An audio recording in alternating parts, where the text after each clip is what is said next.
రాష్ట్రంలో ఆరోగ్యశ్రీ సేవలను ఏప్రిల్ 1వ తేదీ నుంచి పూర్తి స్థాయిలో నిలిపివేయనున్నట్లు ఏపీ స్పెషలిస్ట్ హాస్పిటల్ అసోసియేషన్ గురువారం ప్రభుత్వానికి నోటీసును ఇచ్చింది. తక్షణం బకాయిలు చెల్లించి ఆరోగ్యశ్రీ సేవలు కొనసాగించాలని శుక్రవారం స్థానిక సిపిఐ కార్యాలయంలో జరిగిన విలేకరుల సమావేశంలో సిపిఐ జిల్లా కార్యదర్శి గాలిచంద్ర డిమాండ్ చేశారు.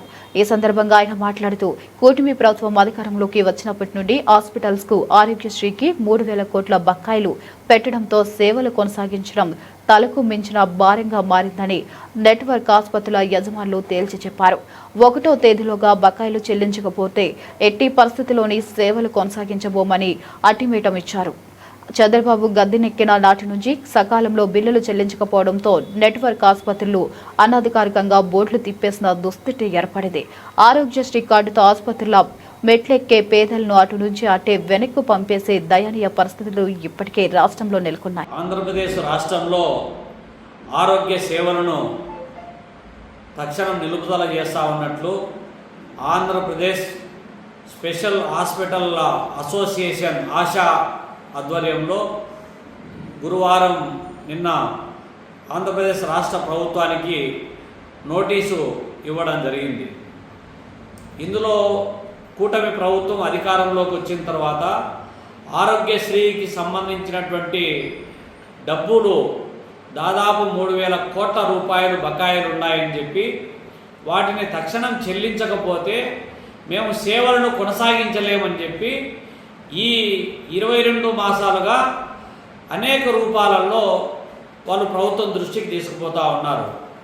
కానీ ప్రభుత్వము కనీసం కూడా స్పందించకుండా వాళ్ళకు డబ్బులు రిలీజ్ చేయకపోవడం వల్ల చాలా సూపర్ స్పెషాలిటీ హాస్పిటళ్లలో ఆరోగ్యశ్రీ పరిధిలోకి వచ్చేటటువంటి వైద్య సేవలను తిరస్కరిస్తూ ఉన్నారు.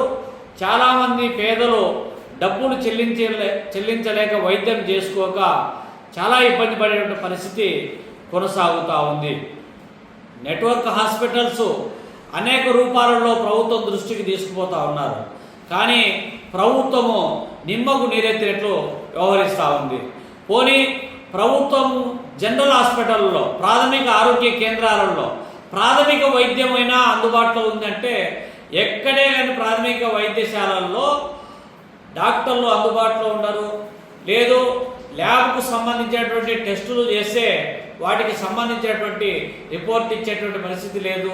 పోనీ మెడిసిన్ అన్న సప్లై ఉందంటే మెడిసిన్ కూడా లేనటువంటి పరిస్థితి చూస్తూ ఉన్నాం.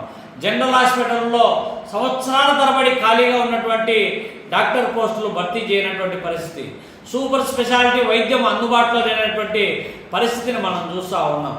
ఏ హాస్పిటల్ కన్నా జనరల్ హాస్పిటల్ అన్నీ కూడా రెఫరల్ హాస్పిటల్గా మారిపోతూ ఉన్నాయి. కాబట్టి చివరకు కనీసము ప్రైవేటు హాస్పిటళ్లలో కార్పొరేట్ హాస్పిటళ్లలో ఆరోగ్యశ్రీ కింద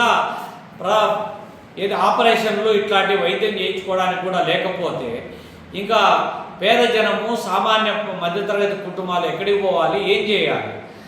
ప్రభుత్వం చెప్పేటటువంటి విధానానికి ఆచరణకు వచ్చేటప్పటికి భిన్నమైనటువంటి వైఖరి ఇవాళ అవలంబించేటువంటి పరిస్థితిని మనం చూస్తూ ఉన్నాం. ఇప్పటికైనా ప్రభుత్వం తక్షణం ఆరోగ్యశ్రీకి సంబంధించినటువంటి బకాయిలు చెల్లించి ఆరోగ్యశ్రీ సేవలు యథావిధిగా కొనసాగే విధంగా చర్యలు తీసుకోకపోతే మాత్రం భారత కమ్యూనిస్ట్ పార్టీ ప్రత్యక్ష ఉద్యమ కార్యాచరణను ప్రకటిస్తామని చెప్పి హెచ్చరిస్తూ ఉన్నాం. అదేవిధంగా రేపు కడప జిల్లా పరిషత్తు జనరల్వాడి సమావేశం జరగబోతూ ఉంది. జిల్లా పరిషత్ జనరల్వాడి సమావేశం రేపు జరగబోతూ ఉంది అనగా ఈరోజు ఒక ప్రకటన చేశారు. ఎక్కడే కానీ జనరల్వాడికి సంబంధించినటువంటి మినిట్స్ సంబంధించి ఇదో ఈ అంశాల మీద చర్చించబోతున్నాం, ఈ అంశాలను పొందుపరిచామని చెప్పి ఎక్కడా లేనటువంటి పరిస్థితి కొనసాగుతూ ఉంది.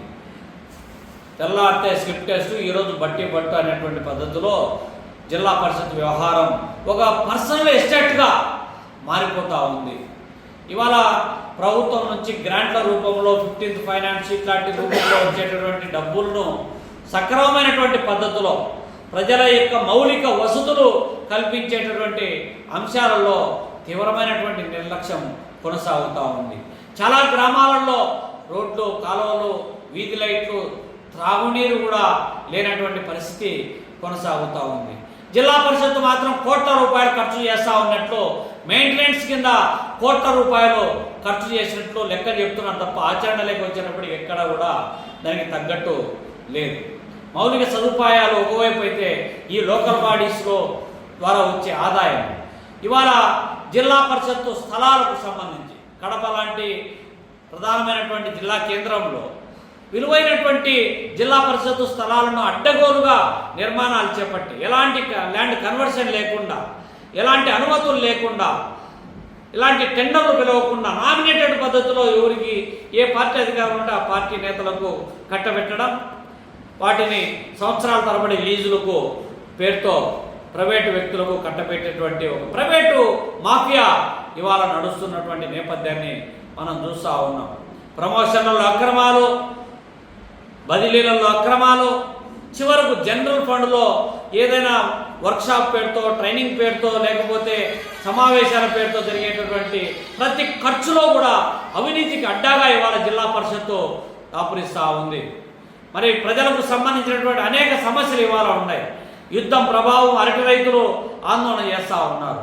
యుద్ధం ప్రభావం వల్ల గ్యాస్ ధరలు అమాంతం పెరిగిపోయి అసలు అందుబాటులో లేనటువంటి పరిస్థితి కొనసాగుతూ ఉన్నటువంటి నేపథ్యంలో ప్రజా సమస్యలను చర్చించేటటువంటి వేదికగా ఉండాల్సినటువంటి జిల్లా పరిషత్తు ఇవాళ అధికార ప్రధాన ప్రతిపక్ష పార్టీలకు సంబంధించినటువంటి నాయకులంతా కూడబలుక్కొని నీకింత నాకింత, నీకీ పని నాకీ పని అనేటువంటి పద్ధతిలో వ్యవహరిస్తున్నటువంటి నేపథ్యంలో రేపు జిల్లా పరిషత్తు సమావేశం సందర్భంగా జిల్లా పరిషత్ కార్యాలయం వద్ద భారత కమ్యూనిస్ట్ పార్టీ ఆందోళన చేయదలుచుకుంది.